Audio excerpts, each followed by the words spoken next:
Hello, my name is Dr. Nought. This heartbeat is a bit much, huh? Well, this is Steve Jackson's Sorcery Part 4, and I'm getting out of this tower because it's driving me a little nuts. Let's go.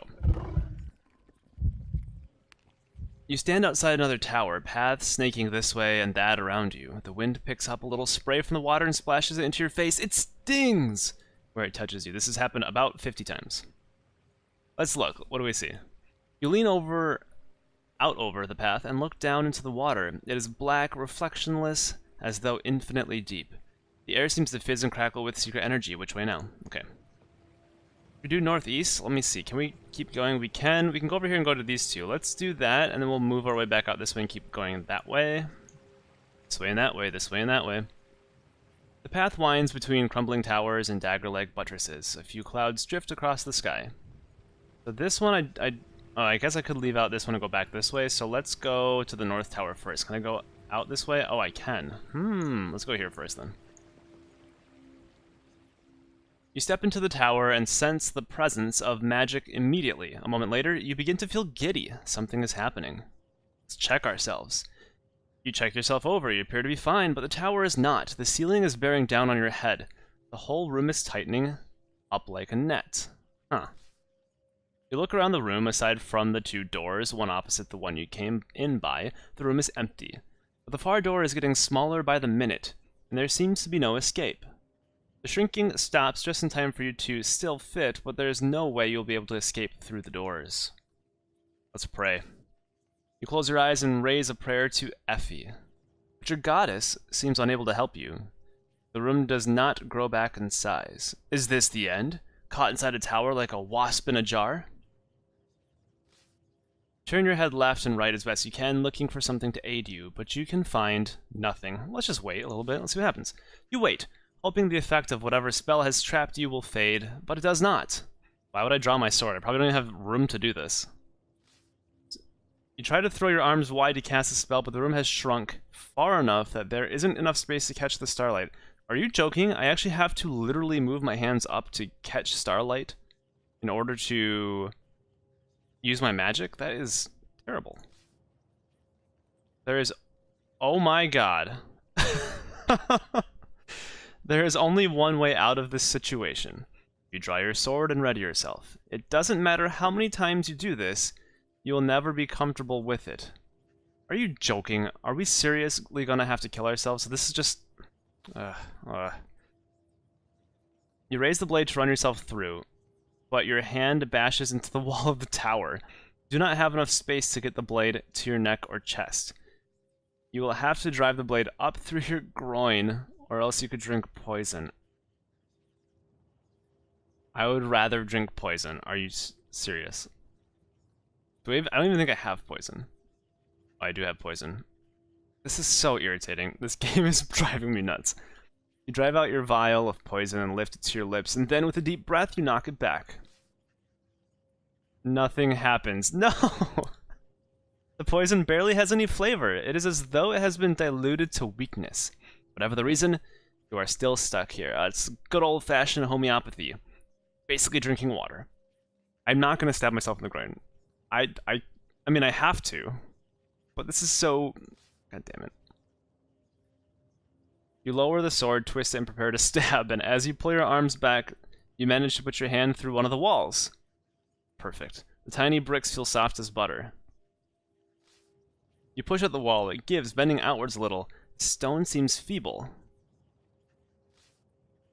You ball your fist and swing back your arm, then punch hard at the north wall. After 3 or 4 hits, you have knocked a fist-sized chunk out of the doorway. Nice. You keep punching, and the doorway grows bigger and bigger. These miniaturized bricks really do seem to be quite weak. A few more blows later, you are through the wall. Looking out, you see the path, and the other towers have also shrunk. Or else you have grown bigger. It's a case of the Alice in Wonderland syndrome. Let's do the other wall too. You take a moment to clear out the other wall as well. The tower is reduced to a mere arch of stone. Then you slip outside. You feel the magic on you fading as you leave the tower. Either the world expands once more, or more likely you shrink to your normal size. So did I do that classic eat me and then I got bigger or smaller? You know, Alice in Wonderland. Through the looking glass type stuff. Okay, so this tower is gone. Let's go to this one. I was gonna say, if I had to kill myself just to get out, I'm gonna be pissed. You step back out onto the path and follow it a short way. The door into the tower has been smashed to bits from the inside. Stones the size of treasure chests lie scattered about. Let's go inside. As the morning moves on, the wind begins to rise. You approach the next weird tower, wondering what you will find this time. This tower seems quite... Nope. This tower seems quiet and empty. The only curious feature is a crack that splits the floor in half. It lies between you and the door on the other side. The crack is perfectly straight. It's more like a cut than a crack, as though someone had split the tower in two across its middle and slid the two halves apart. You pull a coin from your pack and toss it experimentally across the chamber. It travels halfway, as far as the crack no less, and then bounces off something you cannot see. You pick it up once more. You try again, throwing at a slightly different place along the line of the crack. But the result is the same. It seems the crack marks an invisible wall, blocking your path. You step forward and feel for the wall, finding it easily enough. It runs the length of the crack, as high as you can reach, and in both directions left and right. The tower seems decisively split in two. You feel across the wall. It is made of no material you have encountered before, neither cold nor hot to the touch. Totally solid with no give, totally smooth. It is like nothing so much as bone, but bone rendered strangely flat. You hammer at the wall, but it does not give, and your attack does not even leave a mark you can feel behind.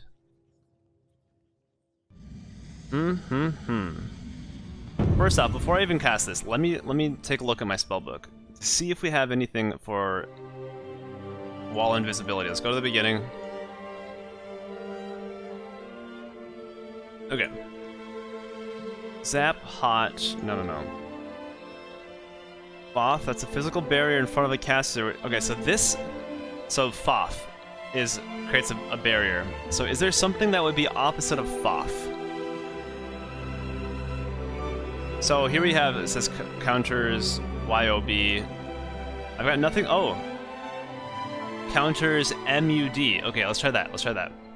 So let's cast a spell. Click on ourselves. We need to cast the mud spell, maybe.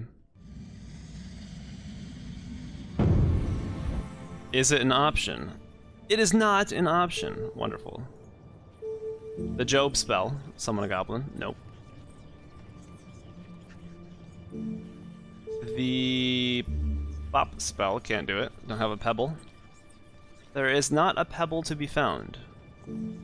The Find safe passage. It's going to just tell me to go to the door behind me.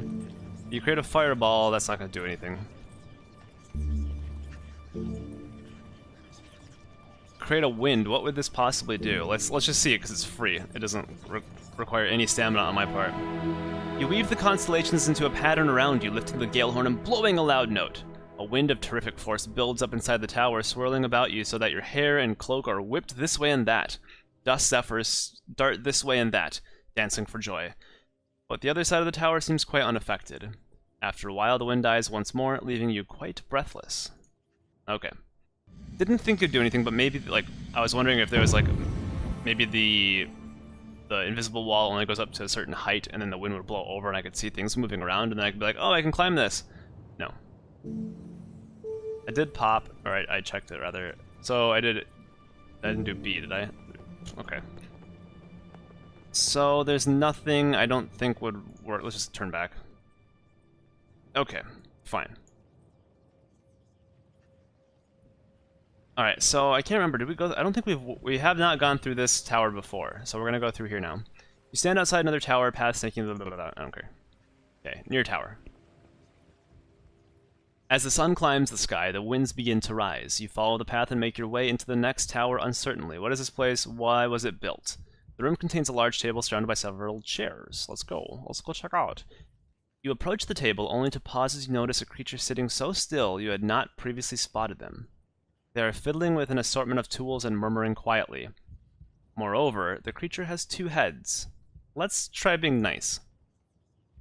You stride over to the creature, offering a greeting. The creature's right head bobs in reply, while the left breaks into a disturbingly wide smile. Welcome, the left head says. You've come at just the right time. I were disagreeing about the nature of universals, weren't I? The plural for a singular. Universals? Left head nods, while the right head shakes vigorously. No, the right snaps. I mean particulars. There are no universals besides extension. I said universals because that's what I'm disagreeing about, the left responds. Start at the beginning, you suggest. Good idea. Both heads then launch into an intricate, concurrent retelling of their debate. It is cordial enough, except whenever the left head mentions forms, the right one spits on the floor. At the end of it, you gain an appreciation of the issue. The right head sniffs. Why am I wasting my time on this? It is not as if this one can help solve this. Ignore me, the left says. Please sit down. It's been so long since I had another mind to converse with. Okay. You go to take a seat at the table, but something odd catches the corner of your eye, and you look over your shoulder. The door you came in by has vanished.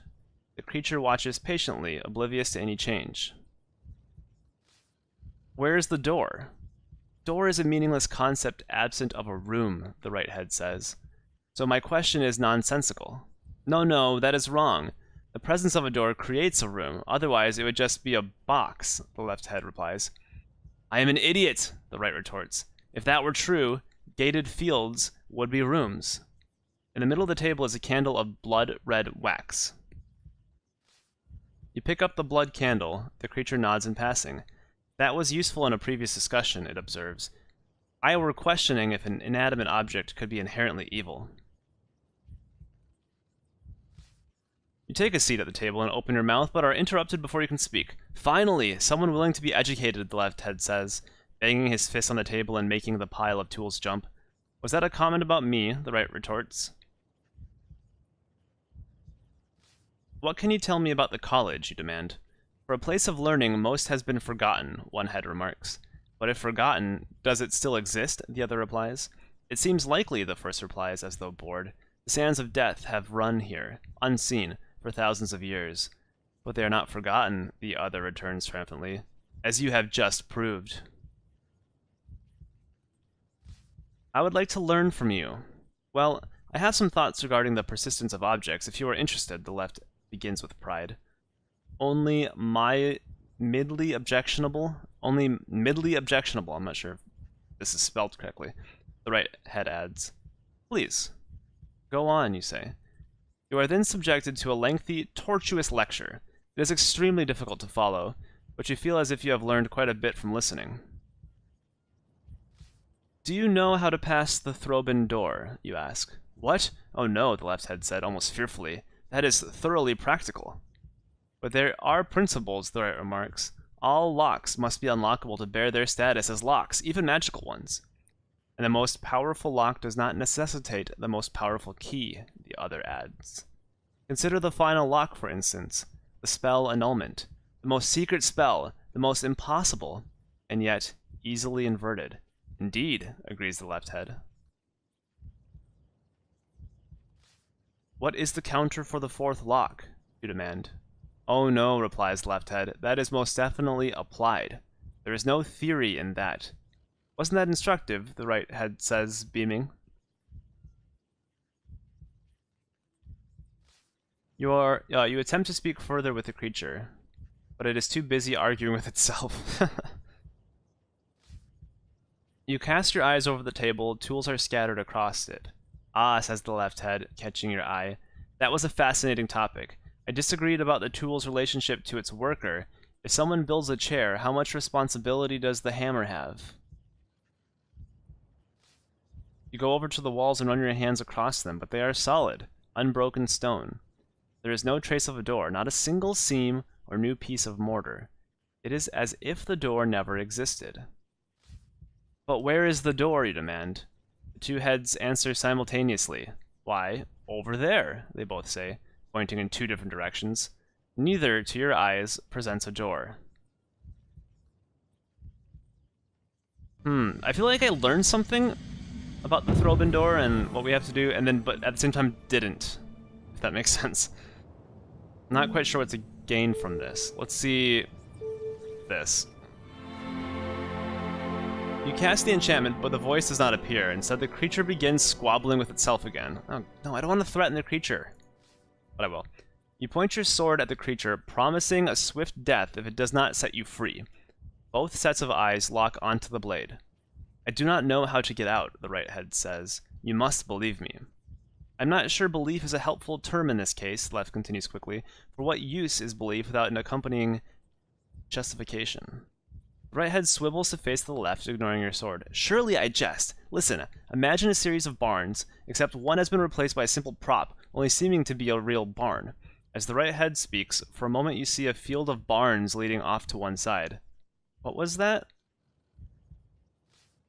You sheath your blade. The gesture goes unacknowledged. Consider a door, you begin, initiating a debate about the distinction between entering and leaving. The door is surely two-sided, but quite symmetrical. So entering and leaving are purely in the eye of the observer. But who is that? The left head peers at you. Where are they, you mean? That's a good point, isn't it? It seems unsure. The right head frowns. Every door is built, it replies thoughtfully. Surely the building of a door constitutes an initial placement observation? But can one build an empty doorway? If it can be conceived, it can be built, the right head says quickly. But we conceive of much as negative space, and must build the container, replies the left. In the case of a doorway, you sneak a glimpse over your shoulder. The dim outline of a door has formed either side of the room. What do you think, you ask, at neither of them in particular? The issue of doors is a special case, the left head says. Of the wider issue of the movement of the point of observation and the principle of constancy. The doors are growing stronger every moment. You let them continue to argue, and the doors and the walls grow solid and firm. Then you race for the exit, leaving the heads of the creature too busy arguing to notice. You have found 2 new clues, and another clue's been updated. Okay, perfect. So I'd like to know what I actually learned. So let's not move yet. I want to see what we learned, and then we'll be good. So, what do we have here? The Throbbing doors are locked by fearsome magic. Fine. Glyph 4. Okay, what? The 4th spell. The 4th spell that locks the Throbbing doors is a spell of supreme power and force, but no one knows what it is. Thanks, that's helpful. Yeah, so we found this before. The sounds of death. Sorry, the sands. The sands of death. Sands of death flow in the inner college. Like, these clues are so abstract and vague that it's very difficult to make sense of them. The first is fire, the second of stone, the third is unseen, the fourth is unknown. I'm guessing these are the spells. The first spell is fire, the second is stone, the third is unseen, maybe wind? The fourth is unknown.